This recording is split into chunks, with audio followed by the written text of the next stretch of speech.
लड़ाई लड़ रहे हैं, हमको सत्य की लड़ाई इनके खिलाफ लड़नी पड़ेगी। ये धर्म युद्ध है हमारा। हमने ऐसा थोड़ी कहा हिंदू धर्म युद्ध लड़ो, हमने कहा धर्म युद्ध लड़ना पड़ेगा।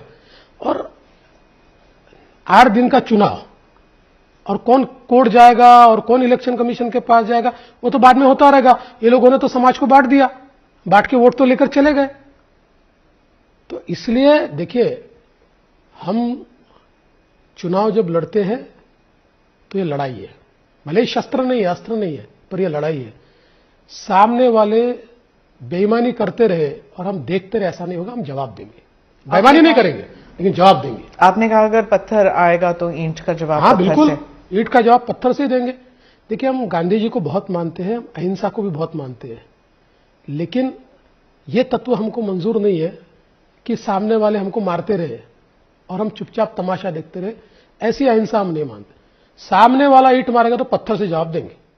पर उन्होंने कहा क्या, जैसे मैं ओवैसी का उदाहरण दे रही हूं, जब वो यहाँ कैंपेन करने आते हैं तो आप कहते हैं कि वह रजाकार की बात आपने उठाई, आपने औरंगजेब की बात उठाई।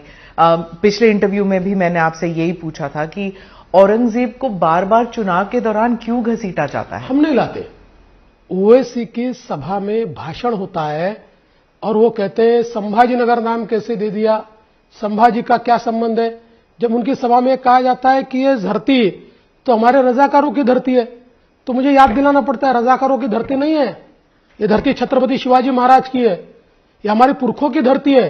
रजाकारों ने तो इसके ऊपर कब्जा किया था और हमारे जो पुरखे या हमारी उस समय की जो पीढ़ियां है उनके ऊपर अत्याचार किए थे, अनाचार किए थे, दुराचार किए थे उनके साथ, ये याद दिलाना पड़ता है। देखिए, कोई अगर इस प्रकार की बात करेगा, अरे भाई छत्रपति संभाजी महाराज ने जो बलिदान दिया इतिहास में सब जानते हैं, हम क्यों छुपाना चाहते हैं। छत्रपति शिवाजी महाराज को दिनों दिनों तक, हफ्तों हफ्तों तक औरंगजेब ने तड़पा तड़पा कर मारा।